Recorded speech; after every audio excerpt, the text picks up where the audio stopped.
are now talking to co-founder of All 22 Premium Fantasy Football, Ray Cotto. What's going on, Ray? Hey, guys. How you doing? We're good, man. How are you? I mean, obviously, you get to listen to our foolish craziness. Matt Musico was an unbelievable guest. He's been on for almost – this is the third time. He'll be on a fourth time. We love him. And maybe as we get to know you, we'll love you, and you'll be on 4, 5, 6, 7, 8 times. So very happy to have you. So why don't we get into what you created, All 22 Premium Fantasy Football. What made you start this? And obviously, you're a young guy. You did fantasy sports really since you're probably 16, 17 years old. What got you into this? Yeah, so that's exactly right. So like you and most others that probably are listening to your show, just, big time fantasy football fan and just football fan in general, right? And so just in playing the game over the years, first you start with your regular season long, daily came along, dynasty's been growing, in recent years. And so it was really just looking forward to really what the next step is in fantasy football and what's missing, right?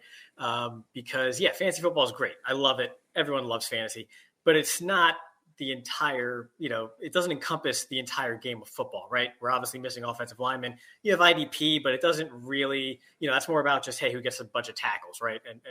And there's some flaws with that. So about 6 years ago, myself and 2 partners, we were actually just sort of reminiscing on the first year of our Dynasty League and how we could improve it. That was the year I think Blake Bortles, went off in garbage time pretty much every week. And he was a top 5 fantasy quarterback, though. Exactly. I don't know what drugs anybody was on when that happened. So I think I'm the only person who had Blake Bortles and Allen Robinson and did not win their league that year. But we said, hey, that's not that's not exactly real football, right? So we figured, how could we truly emulate the reality of what's taking place on Sundays? So we started off with this idea and have really been developing ever since All 22 Fantasy, which essentially is the fantasy football game that you know and love, but it uses PFF grades as a main scoring component in the game. So in using those PFF grades, we can now measure the performance of every player on the field, including offensive linemen and defensive players, in a more accurate capacity than just counting how many tackles they had. Who cares if it was 12 yards downfield after they missed their gap assignment or whatever the case may be. So we really wanted to sort of reflect the real game. And, another way to think of it is back in the old days when Madden actually cared about their game and it was a great game to play, the startup fantasy drafts in franchise mode, right? It's as if the NFL had a startup draft tomorrow. How would you build your team? You would take your quarterbacks first. You wouldn't draft a running back first overall, no matter how good they were, because that just, that makes no sense. I mean, the Giants are a perfect example of that. So that's the long-winded way of sort of the story of how All 22 came. Somebody's a Giant fan. I mean, I mentioned the Giants. Are you a Giant fan? So I'm not. And I want to say I'm not taking – it may seem like it because I'm a Cowboys fan. But I'm not taking a shot at them with that running back quip because I am actually a Penn Stater and I love Saquon. So you're a Cowboy fan, huh? Yeah. Cowboy fan in New York. I know a lot of people that listen to this show that won't like you. That's for sure. So I guess a Cowboys and a Penn State guy, Micah Parsons, the perfect storm, I guess. Oh yeah, that was like an outer body experience when that pick was announced last year. Are you kidding me? He's probably flagging himself and running all over the streets naked. I mean, come on. Micah Parsons. I mean, oh my God, please, no gang related. Please, no gang related. Oh, anyways, go ahead. Come on, Ray. I don't think you would stoop that low, but jeez. Come on. Yes, I would stoop that low. Yeah, I'm sure you would. I just hope Ray wouldn't. But, so I wanted you to go through a lot of those other statistics, the Pro Football Focus stuff to look at that goes beyond your fantasy football league. Because I think the offensive line concept, when you were describing it to me, was very cool. I think the way they ended up doing that too, where it kind of changes the strategy. So what are the things that you look for in those kinds of leagues to be able to strategize, especially for the offensive line and also some of the defensive stats that maybe are lesser known? Right. So, one big sort of component of grading, and something that PFF said before, is that, for example, let's start on the defensive side. Sacks are, we want sacks that are earned, not given, right? If you're unblocked or the lineman misses an assignment and you just run into the quarterback, okay, great. Yeah, you got a sack, but that's different than, splitting a double team and, really laying into the quarterback on 3rd and 6 or something at a key point in the game. So all of that is taken into account in your grade, right? So if you're consistently getting pressure, but the opposing offense is, just dumping the ball off quickly to the running back or throwing screens or quick slants or what have you, as a defensive end, you're still making an impact. You're still performing really well. So that will be reflected in your PFF grade. So if you draft, players who do consistently get pressure on the quarterback and are good, consistent players, your team is going to be better for it overall, as opposed to just, hey, this 1 week my one starting defensive end got lucky and got 3 sacks, but in reality he only got 3 pressures the entire game, as opposed to 8 or 9 from someone like, we'll use Micah Parsons as an example, since he does wreak havoc in the backfield week to week. Speedy, do you like sacks?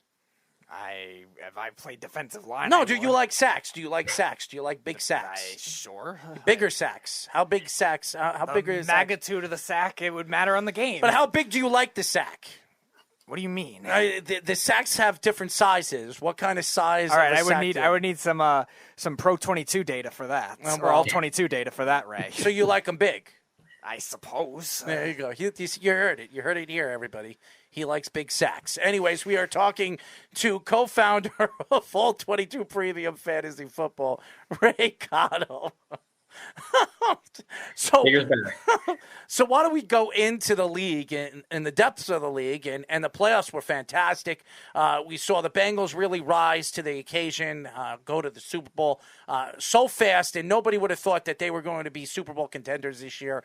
A lot of teams really falling off, and then all of a sudden this offseason, the NFL and the AFC just exploded right off, and it's not Kansas City that it's exploding. It's the Las Vegas Raiders, the Broncos, and then obviously, to me, the favorites with all the talent in the world, the LA Chargers, favorites to come out of the AFC. What were your thoughts with the acquisitions and some of these player movements this offseason? Yeah, it's really been one of the crazier off seasons, or maybe the craziest off season we've had in a super long time. It's just crazy how they all consolidated really in the AFC and the AFC West. You look at the NFC and it's just a graveyard for quarterbacks now, and it's just begging for another team besides the Packers to actually do something and rise up to the occasion, because it's wide open. I think the showdowns, that is just going to be total fun to watch in the AFC. And I don't know if it's a good thing if you come out of that conference because you're battle tested, or if it's going to be such a bloodbath that by the late in the year, towards the end of the playoffs there, if you're just going to be worn out. I really don't know if that's a good thing or a bad thing for whoever comes out of the AFC. So 2 big name receivers that got traded, Davante Adams and Tyreek Hill.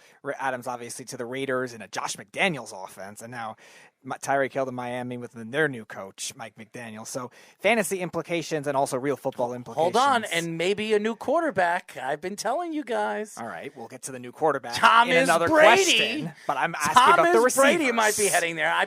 Did I not tell you that? Yeah, did I not tell you that was going to happen? I know you did. I did. Save it for your question. I did. So fantasy implications and real football implications, you think of those 2 receivers in new locations. Yeah, it's hard to really think of, hey, there's another level for Davante Adams to get to, right? I mean, he's just spectacular week in and week out. And of course, he came from a good situation too, coming from Aaron Rodgers and being the primary receiver there. But, he reunites with Carr, indoor stadium. I think he's, there's going to be no drop off there whatsoever. If anything, maybe even a slight uptick there because, the Raiders were in desperate need of receivers also. Tyreek Hill's interesting. Again, you kind of have a coach coming from that San Francisco tree there, and you can use him in so many different ways. I don't think you acquire Tyreek Hill and try to rely on Tua to get him the ball in sort of the traditional ways you're used to, whether it's just deep downfield passes or even in the short game with some yards after catch opportunities there. You want the ball in his hands like they use Deebo Samuel out there in San Francisco, any way you can. And, if whether Tua works out or not, I think you're going to see Tyreek Hill get a lot of touches and, maybe again, he's not working with Pat Mahomes, but if he has more opportunities with the ball in his hands, we all see what he can do with it. And, anytime he touches the ball, he's a threat to take it all the way. So definitely some more touchdown opportunities, I think, for Tyreek Hill, if they use him, the right way and don't rely on, the traditional quarterback methods of getting him the ball, since you are going from Pat Mahomes to Tua, which is, no matter how you slice it, a definite downgrade in QB. We are talking to co-founder of All 22 Premium Fantasy Football, Ray Cotto. Well, I think we all know the stories coming out from Miami that there is a quarterback looming and lurking all over, but he's still in Florida, in Tampa, in the NFC.